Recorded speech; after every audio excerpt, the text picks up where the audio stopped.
Je parle de ça parce que c'est le dernier sujet qu'on va évoquer là, parce que le live commence à durer un moment. Trump veut rendre les États-Unis vers Dieu ou le moment d'ouvrir les yeux et les oreilles. C'est là, à un moment, on avait parlé de cette idée que l'Empire américain va devenir un empire religieux. Okay? Et on avait évoqué, pas cette possibilité, mais que c'est cette suite logique, tu vois, avec ce que Trump fait, la photo avec la Bible et tout ça, tout ce qui se dit avec Q, qui te dit Apocalypse, c'est biblique et machin et trucs, c'est inévitable, on va vers ça.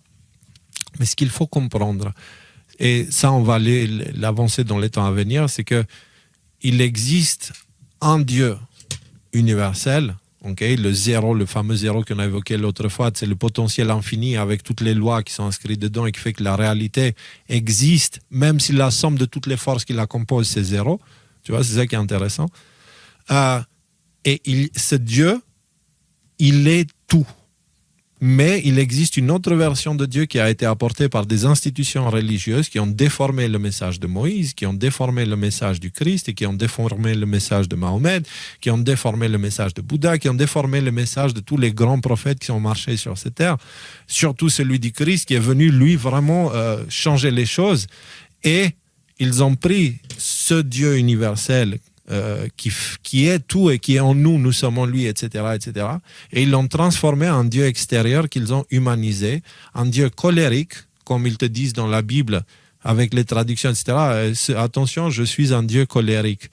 Attention, je suis un Dieu jaloux. Un Dieu jaloux. Ouais. Et puis, attention, je suis un Dieu qui aime les chaussures plates. Tu vois, c'est quoi le délire? On parle de Dieu, on parle pas d'un humain. Donc, il faut vraiment faire attention parce que le Dieu vers lequel Trump pousse les États-Unis maintenant, c'est ce fameux Dieu jaloux, c'est ce fameux Dieu comme ci, comme ça, c'est le Dieu du monothéisme institutionnel tel qu'il a été véhiculé par des institutions qu'on sait maintenant, elles ont été corrompues, tu vois.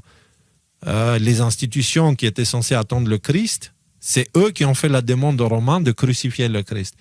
Tu vois ce que je veux dire? Donc, voilà. C'est ceux qui attendaient le Messie, oui, c'est ça. Exactement, qui était censé, ouais. Et donc, du coup, pour moi, cette nouvelle-là n'est pas anodine. Pour l'instant, il y a encore le temps parce qu'ils ont tellement poussé à l'athéisme que parler de Dieu maintenant, c'est assez tabou aux États-Unis. Mais c'est une histoire à garder en tête, ok? Parce qu'à un moment donné, il y aura quelqu'un qui parlera comme un agneau, ok? Mais qui, ouais. Voilà, qui aura l'air d'un agneau et qui sera comme un dragon. Bref, la Bible, elle t'explique qu'il y aura quelqu'un qui se fera passer pour un gentil et qui va emmener du chaos. Je ne pense pas qu'il s'agit de Trump, mais je pense qu'il faut qu'on garde les yeux ouverts pour les temps à venir parce qu'encore une fois, Trump ouvre une fenêtre pour que nous puissions revenir vers une vie plus naturelle. Et Trump, je suis convaincu qu'il est en train de servir Dieu. Okay? Il est en train de ramener une forme d'équilibre, mais on n'est pas forcément... Enfin, si vous saviez par où passe le retour de cet équilibre, je ne suis pas certain que vous trouveriez ça super cool. Parce qu'il se trouve qu'on est une humanité qui dort depuis des milliers d'années. Et que maintenant, l'humanité ouvre les yeux. Elle voit cette lumière et quelle est votre première réaction quand vous ouvrez les yeux et vous réveillez et que vous avez le soleil dans la gueule? Ferme les yeux, t'es ébloui, t'as mal. Ouais. Et le matin au réveil, on a souvent aussi la tête dans le cul, donc... on est dans cet état-là spirituellement. Moi, j'ai la tête dans le cul spirituellement. Voilà, on va dire ça comme ça. Je viens et je suis fraîchement réveillé, décoiffé. Bon, ça se voit pas, mais si, regarde, je suis décoiffé là. Pour l'instant, quand même, tu as vu, Léo, la tendance, quand même, c'est qu'on contemple justement l'obscurité de l'homme, quoi. Le fond de la cuve de l'humanité, avec les révélations Epstein, on est en train de voir la nuit sombre de l'humain, quoi. La nuit ouais, bah justement, on est en train de voir le moment le plus froid de la nuit. Et encore une fois, je vous demande pardon de ne pas avoir pu faire ce sujet, mais vous voyez, on est à 2h30 de live. Et on ne va pas commencer maintenant le sujet spirituel, mais c'est aussi parce que ce n'est peut-être pas le temps ni l'endroit. Ça, je me suis posé la question, tu sais. C'est peut-être pas comme ça que ça devrait sortir, tu vois, j'en sais rien. Mais en tout cas... il y a des choses, et c'est la fin de la nuit des temps. Voilà, on va dire ça comme ça. Quand on dit depuis la nuit des temps, Ça veut dire quoi? Ça veut dire depuis le début de cette ère. C'est quoi cette ère? C'est la nuit de l'esprit. Tu vois, dans l'échelle. Bref, je ne vais pas refaire l'autre émission. Chez les hindouistes, les Kali Yuga. C'est une période. L'âge de fer. C'est une période où Dieu dort. Voilà. Et que son subconscient prend le dessus et ce sont les forces de son subconscient qui dominent. Sauf que l'humain, juste avant que Dieu s'endort, il a posé des mauvaises bases. Dieu s'endort, je mets des guillemets, hein, attention, c'est des métaphores tout ça. Et on a créé une causalité qui nous a amené là où on est aujourd'hui. Et là où on est aujourd'hui, c'est le moment le plus froid de la nuit, c'est juste avant que le soleil se lève. Et le soleil, là, est en train de se lever. Et c'est pour ça qu'on a la gueule en vrac la plupart du temps. Tu vois, c'est pour ça qu'on a des aurores boréales. C'est pour ça qu'on verra la Terre changer d'un point de vue climat, d'un point de vue géographique, etc. C'est parce que notre chère mère, la Terre, va avoir un nouvel enfant. Il y a une nouvelle humanité qui est sur le point de venir. Mais je voudrais vous parler juste brièvement de ce passage qui est pour moi très, très important. Je n'avais pas prévu de le faire. Mais dans le contexte actuel, il prend beaucoup de place. Pourquoi je vous ai dit tout à l'heure, profitez de descendre tout en bas de l'échelle sociale qu'on a créée aujourd'hui pour que quand les choses reviendront à l'endroit, vous serez tout en haut. Voilà. Et donc, vous avez ça. Un grand signe paru dans le ciel, une femme enveloppée du soleil, la lune sous ses pieds, une couronne de 12 étoiles sur sa tête. Elle était enceinte et elle criait, étant en travail dans des douleurs de l'enfantement. Un autre signe paru dans le ciel, le grand dragon rouge, blablabla, blablabla. Le dragon voulait dévorer son enfant. Et l'enfanta un fils, etc., avait un lieu. Voilà. Et la femme s'enfuit dans le désert où elle avait un lieu préparé par Dieu afin qu'elle y fût nourrie pendant 1260 jours. Ça veut dire, on entre dans une période où pendant... Cette femme va dans le désert, ça veut dire quoi? Le désert de l'esprit, c'est quoi? C'est pile le moment où toutes tes croyances se sont effondrées, il n'y a plus aucune structure psychologique intérieure et tu es comme dans le désert. Tu ne sais plus quoi faire avec quoi que ce soit. Ce désert, c'est maintenant.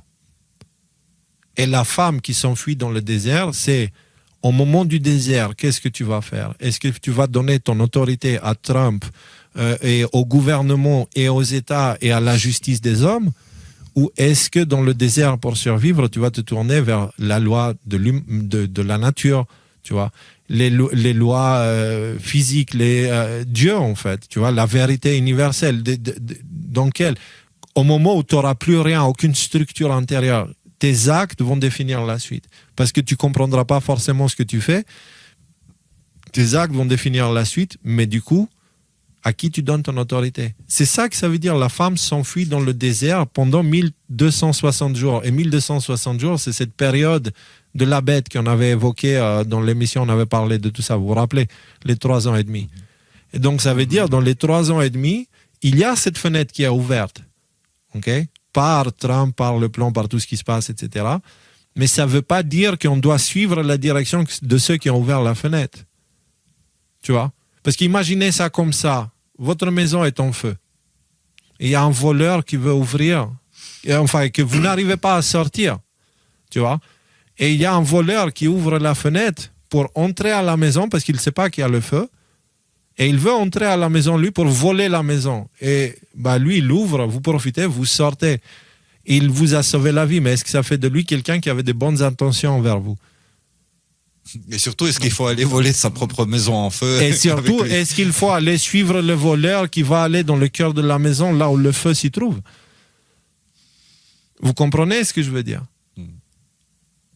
Et donc, du coup, c'est pour ça que c'est très important. On entre dans cette période où maintenant, dans les cieux, c'est vraiment la tempête. Et c'est vraiment le moment de prendre du recul et de se dire d'où je viens. C'est la nature qui fait que je suis vivant. C'est la nature qui me nourrit. Ce n'est pas la loi des hommes, ce n'est pas l'industrie. L'industrie exploite la nature. Elle vole à la nature pour me le vendre à moi plus cher. Et en plus de ça, ils veulent me rendre dépendant à leur technologie parce qu'une tomate aujourd'hui, ça coûte 10 €. Par contre, un PC portable, je peux en trouver pour 5 €, tu vois. Aujourd'hui, c'est vraiment...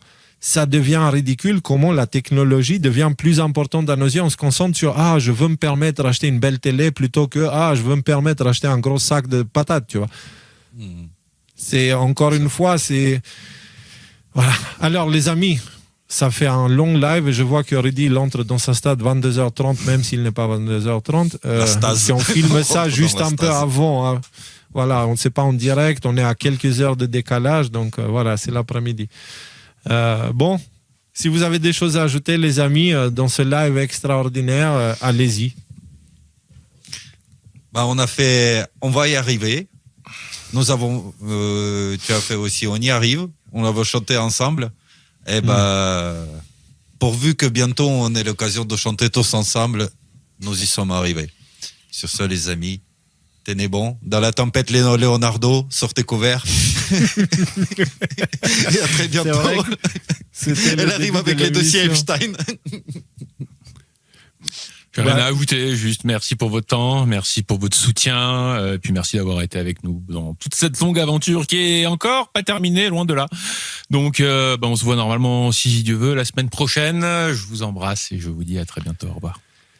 Et pareil, moi je vous dis encore une fois merci de votre aide, merci de nous avoir aidés à tenir face à la censure en partageant nos posts et merci d'avoir été la main tendue qui nous a permis de tenir debout pendant toute cette période-là. On a fait ça encore une fois ensemble. Et quand je dis au début de l'émission, cette fierté, qu'on va voir, c'est pas une fierté mal placée, mais cette chose-là, vous pouvez l'avoir aussi. Vous étiez avec nous pendant tout ce chemin et vous avez tenu bon, vous avez été fort.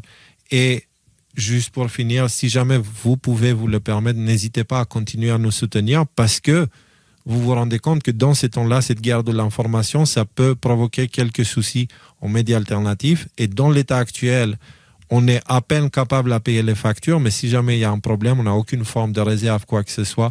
Donc, si jamais il y a un problème dans le futur, on est un peu découvert, comme je dis, courir tout nu dans un champ de concombre. Donc, si jamais vous voulez nous permettre de porter une culotte... La poésie à la Léo, pardon, excuse-moi. Donc voilà, n'hésitez pas à le faire, vous pouvez le faire sur le site. Et encore une fois, merci pour tout, nous en sommes très reconnaissants. Et on vous dit à vendredi prochain pour peut-être une émission qui sera encore la plus importante de toutes, hein, Rudy? Qu'est-ce que tu en penses? C'est possible. On verra bien, on verra bien. 200% sûr. Soyez tous bénis et en paix. Que Dieu vous garde.